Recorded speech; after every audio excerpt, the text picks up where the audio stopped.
Información precisa, completa, veraz, objetiva e independiente. Directo a tu pantalla. Radio Caracas Radio presenta Voz de América. En esta emisión de Venezuela 360. Informe revela impacto económico de las sanciones. Por la naturaleza de regímenes autoritarios, como es el de Venezuela, inevitablemente van a ser pasados en su costo efectivo a la población. Analistas advierten sobre solo atribuir todas las consecuencias al gobierno estadounidense. Escasez de diésel en Venezuela. Relativamente, de verdad que desesperante. Transportistas en Zulia advierten que pronto no habrá suficiente para garantizar los productos básicos.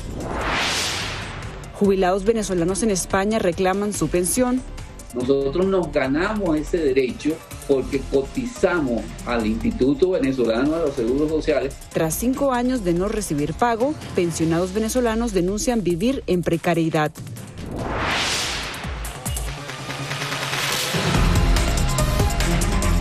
Hola, ¿qué tal? Les saluda Cristina Caicedo Smith desde los estudios de La Voz de América en Washington. Les doy la bienvenida a una nueva edición de Venezuela 360.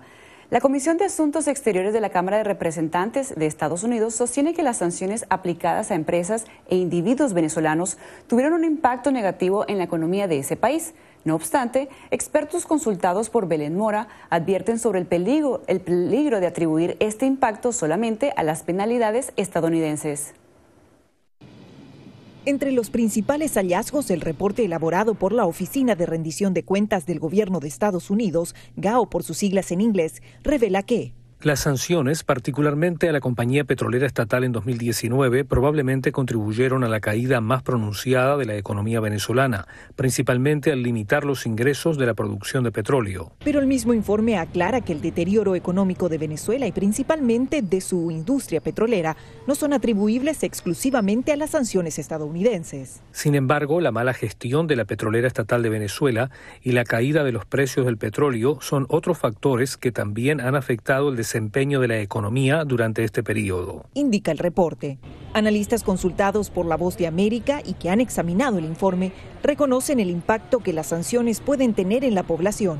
Es innegable de que todo tipo de sanción, por la naturaleza de regímenes autoritarios, como es el de Venezuela, inevitablemente van a ser pasados en su costo efectivo a la población. Pero advierten que un análisis del impacto de estas medidas debe ser abordado desde múltiples dimensiones. Utilizar eso como una especie de carta blanca y negar el rol absoluto, completamente comprobado en la debacle humanitaria, en la violación de los derechos humanos, en la generación de la mayor crisis humanitaria de la historia de Occidente y de seguir a este paso la mayor crisis humanitaria de la historia, que tiene como responsabilidad directa la administración del señor Maduro, sería una ingenuidad. Pero en Miraflores la opinión es diferente. ¿Ustedes saben cuándo dejamos de pagar?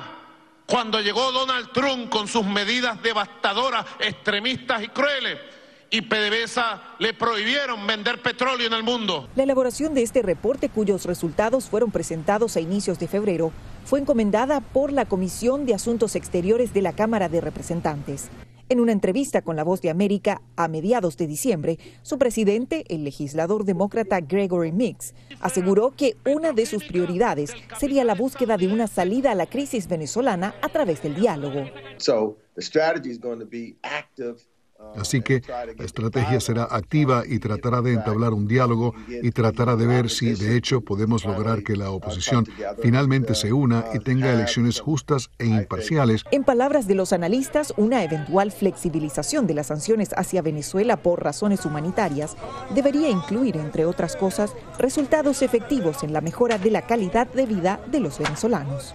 Belén Mora, Voz de América, Washington. Y precisamente sobre el tema de las sanciones en el estado Zulia se incrementa la incertidumbre ante la posible agudización de la escasez de diésel.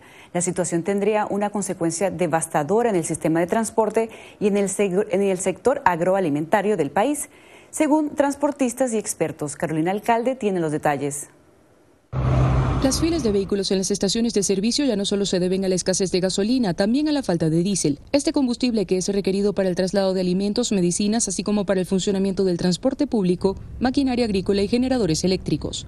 Transportistas aseguran que el escenario es complejo en todo el país, pero particularmente en el estado Zulia, fronterizo con Colombia, donde desde hace 3 meses la escasez comenzó a agravarse, influyendo negativamente en la actividad económica.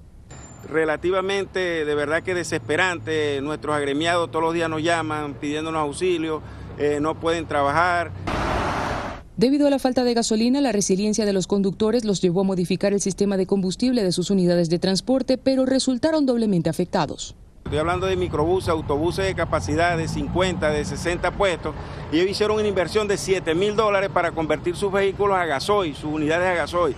Y resulta que se consiguen con la gran sorpresa de que ahora tampoco hay gasoil, pues entonces fue peor el remedio que la enfermedad. Según Consecomercio, organización que reúne a los comerciantes del país, Venezuela no recibe cargamentos de diésel desde finales de octubre, cuando la administración del expresidente Donald Trump prohibió a empresas extranjeras intercambiarlo por petróleo crudo. Pero aunque pudieran acarrear algunas limitaciones, la causa real de la escasez de combustible no son las sanciones, dicen expertos.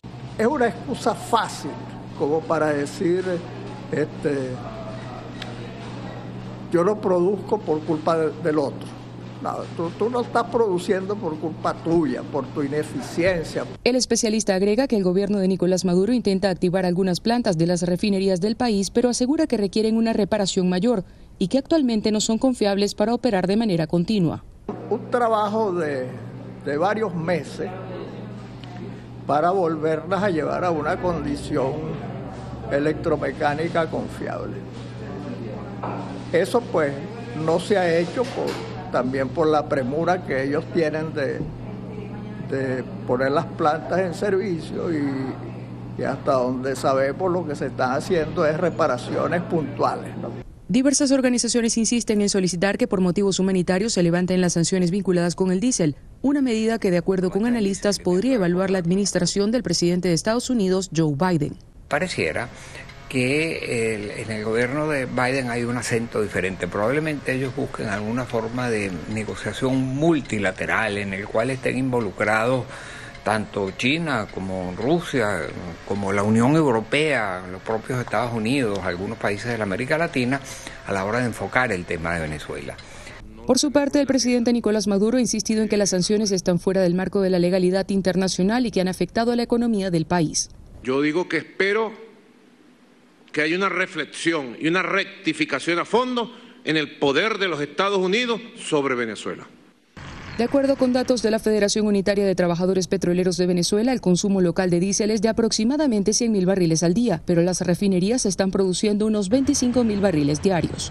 Carolina Alcalde, Venezuela 360, Voz de América, Caracas.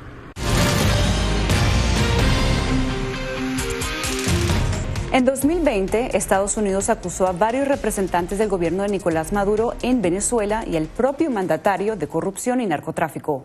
Casi un año más tarde, expertos comentan sobre el curso de estas investigaciones y si creen posible un cambio de estrategia con la nueva administración. Natalie Salas Guaitero nos presenta el informe. Ha pasado casi un año desde que el gobierno de Estados Unidos diera a conocer las conclusiones de una serie de investigaciones judiciales y acusara al propio presidente de Venezuela, Nicolás Maduro, y varios de sus más cercanos colaboradores de terrorismo, corrupción, narcotráfico y legitimación de capitales. El régimen de Maduro está inundado de corrupción y criminalidad.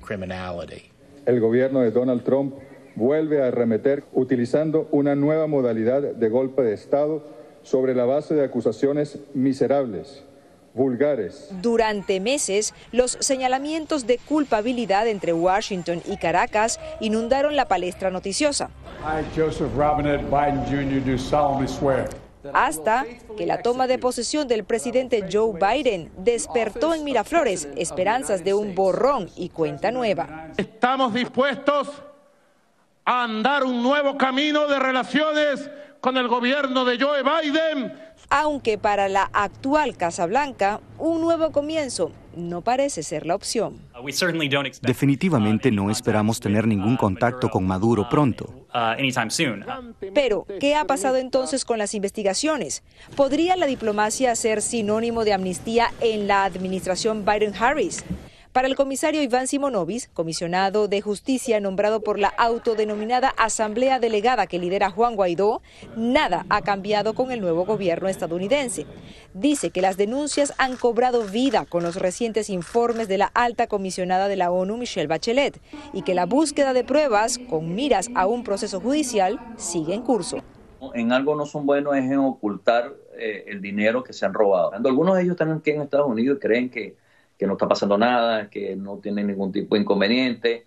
Y les digo que, bueno, que más temprano que tarde les van a tocar la puerta y muy posiblemente muchos de ellos terminan saliendo de donde estén con unas esposas puestas. Explica el comisario que su equipo investiga incluso las posibles rutas aéreas, marítimas y terrestres que existen desde Venezuela a diferentes partes del mundo, que según sus pesquisas sirven para la distribución de la droga y la legitimación de capitales. Expertos como Antonio de la Cruz, del Centro de Estudios Internacionales Estratégicos con sede en Washington, D.C., dice que el gobierno del presidente Joe Biden podría emitir una orden de captura internacional con la Interpol, pero lo ve poco probable, al menos por ahora. Si estamos en un momento, que lo han dicho, de negociación, el poner una alerta roja en el sistema de Interpol no muestra como la buena voluntad para una negociación con el régimen de Maduro. Entonces, yo creo que políticamente no lo haría en este momento. Natalí Salas Guaitero, Venezuela 360, Voz de América, Washington. Esta semana, la Unión Europea impuso sanciones a 19 altos funcionarios, legisladores y miembros de las fuerzas de seguridad de Venezuela, debido a las elecciones legislativas de diciembre que, según el bloque, fueron manipuladas a favor del presidente Nicolás Maduro. En respuesta, el gobierno venezolano expulsó de su territorio a la embajadora de la Unión Europea, Isabel Brilante.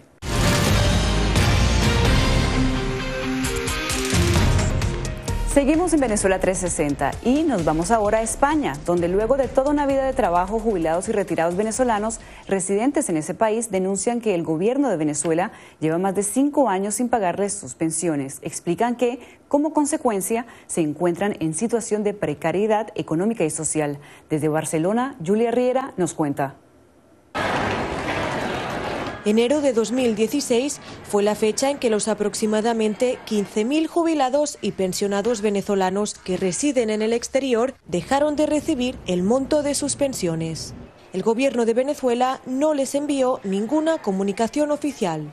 Según la Federación de Asociaciones de Pensionados y Jubilados Venezolanos en España, hay aproximadamente 9.000 trabajadores retirados con esa nacionalidad en el país europeo. Pedro Ontiveros, presidente de la Federación, asegura que la falta de ese ingreso ha tenido como consecuencia que esos jubilados hayan perdido su independencia económica. Nosotros pensamos que ya en la etapa final de nuestra existencia en este mundo pudiéramos vivir en condiciones favorables y no pasar por esta crucifixión. El convenio bilateral entre España y Venezuela, a través del cual se establece el envío de las pensiones a los beneficiarios, entró en vigor en el año 1990. Sin embargo, pensionados y jubilados venezolanos que se encuentran en España comentan que al no cumplir con su parte del convenio, Venezuela está violando de manera incuestionable sus derechos humanos. Nos ganamos ese derecho porque cotizamos al Instituto Venezolano de los Seguros Sociales, o sea que es un derecho adquirido, un derecho que está en la Constitución, que está reconocido por los principios internacionales. Desde la Federación explican que en algunas comunidades autónomas como Valencia o Canarias se ofrece limitada ayuda puntual a los afectados. Sin embargo, comentan que no resuelven el problema en el que se encuentran. Los afectados, que viven en situación de vulnerabilidad económica y social, comentan que debido a la falta de ingresos viven de la caridad pública, de familiares y de ayudas puntuales. Hay gente que prácticamente lo ha perdido todo, porque después de estar 5 años lo que se generan son deudas. Borjas indica que el colectivo ha recurrido a varias instituciones del gobierno de Venezuela, pero no ha obtenido ninguna respuesta. En el año 2017, en una entrevista en un programa de la cadena española La Sexta, el presidente Nicolás Maduro pidió perdón a los jubilados y pensionados venezolanos en España por el impago de sus pensiones. Seguramente esas pensiones que tienen que ser pagadas en moneda internacional van a ser resueltas en el mes de diciembre. Antonio Ecarri, representante en España del líder opositor Juan Guaidó, explicó que la Asamblea Nacional elegida en 2015 tomó la decisión de reconocer la deuda por el impago de pensiones. Pero el proceso, por supuesto, implica la salida del gobierno, que haya el cambio de gobierno para poder tener los recursos para ponerse al día con estos pagos de nuestros pensionados y jubilados. Venezuela 360 se puso en contacto con el gobierno de Venezuela, pero hasta el cierre de este informe no ha habido respuesta. Julia Riera, Venezuela 360, Voz de América, Barcelona.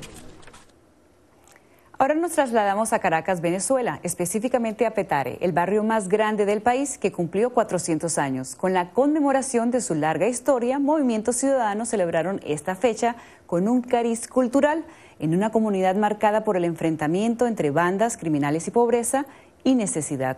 Adriana Núñez nos ofrece una visión de Petare desde la mirada de su gente.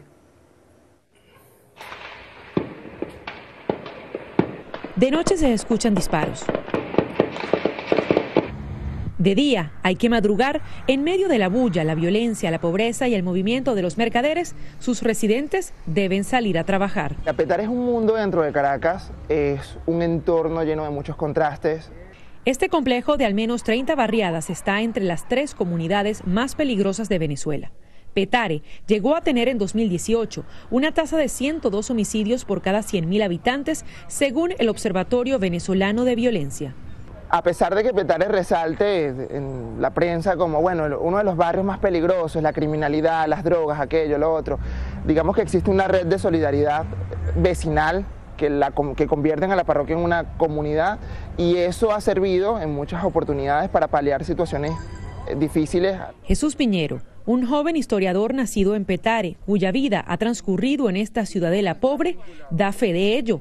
En 2016 recibió un disparo y logró llegar a la sala de urgencias gracias a una enfermera vecina. La persona que me deja ingresar, porque era Viernes Santo, no estaban como que atendiendo, había muy poco personal de guardia, es una persona a la que mi mamá toda la vida le ha prestado la manguera del agua y, entré gracias a ella porque mira, no, él es un chamo, él es estudiante, él no se mete con nadie. Aunque las cifras de criminalidad bajaron con la pandemia, el estigma sigue intacto. Eso hizo que uno creciera creyendo que el gentilicio de uno era más bien una alerta, ¿no? Eras como soy de Petare y vas desarrollando como una vergüenza hacia el mismo sitio de donde eres, ¿no? Que por lo menos fue lo que me pasó a mí. Para el comediante Iván Zambrano, reconciliarse con su origen es una de las vías que ha encontrado para mostrar otro rostro de Petare. Porque no puedes andar toda la vida pensando que aquí hay más plomo que gente, ¿no? Y Petare es las cosas que se dicen, pero también las que se callan. Y para cambiar esa percepción que tenemos de Petare, hay que cambiar la manera en la que nos dirigimos a ella. Jaime Pérez ha vivido 3 décadas en Petare. Es fundador de Zona de Descarga, un movimiento ciudadano que promueve conciertos, proyecciones cinematográficas al aire libre y exposiciones en la superpoblada comunidad. Sabemos que existen desigualdades, pero el país está necesitando de que se visibilice lo positivo de los barrios. Y Petare tiene lo positivo. Tiene una Miss Venezuela como Isabela Rodríguez, tiene a un Luis Sojo, tiene a una periodista como Luis Meli Reyes. Es lo que pretendemos, es con el arte, es con la cultura transformar. Además de intentar acabar con los prejuicios, estos petareños y organizaciones de la sociedad civil han querido celebrar el cuatricentenario de su barrio, convirtiendo en espacios de recreación y entendimiento esas esquinas donde hay temor a las balas. Adriana Núñez, Rabascal, Venezuela 360, Voz de América, Caracas.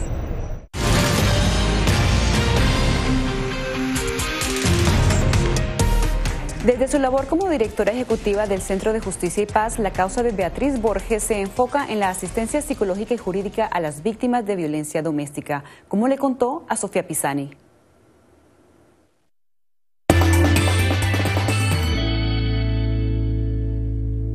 ¿Cuál es la causa de Beatriz Borges?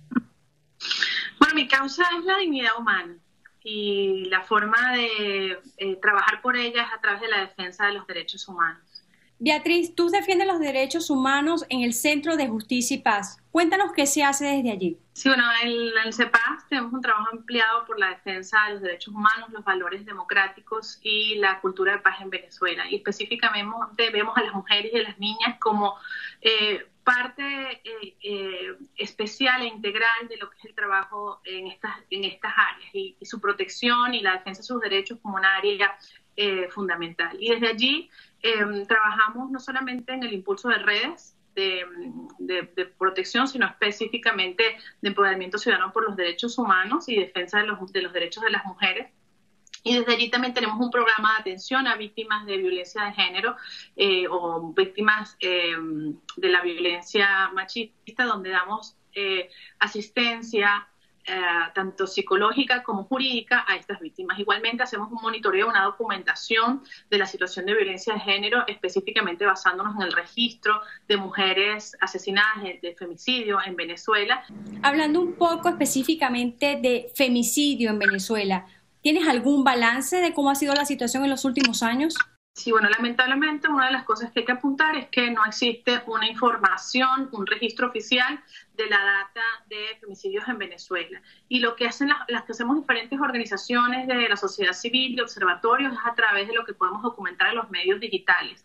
CEPAS pues tiene una alianza con otras dos organizaciones, Fundamujer y el Centro de Estudios de la UCB, donde además atendemos causas y integramos a nuestro análisis y estudio lo que son los datos de las mujeres que nosotros atendemos. Solamente en pandemia hemos atendido 196 casos de mujeres víctimas de violencia. Y allí vemos cómo no solamente la violencia se exacerba, sino cómo las mujeres no tienen atención efectiva a su situación, cómo el acceso a la justicia está limitado, cómo no existen suficientes casas de abrigo para casos de emergencia, cómo los funcionarios y los practicantes, los jueces, los abogados, los fiscales no tienen capacidad para entender y para trabajar con las mujeres víctimas de violencia de género y terminan siendo estas revictimizadas. Y cómo las cifras que se muestran lo que indican es justamente que menos del 1% de los casos pueden tener justicia. Entonces la impunidad del 99% sigue haciendo que se normalice una violencia en contra de las mujeres y las niñas que hace que esta violencia aumente. Beatriz, muchísimas gracias por estar con nosotros en Venezuela 360.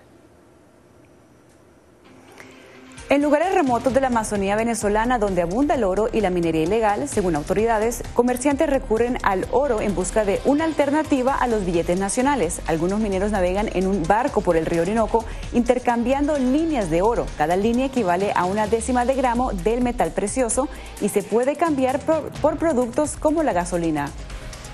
Y con esta información me despido. Recuerde que siempre nos puede ver a través de las redes sociales. Les saludó Cristina Caicedo Smith.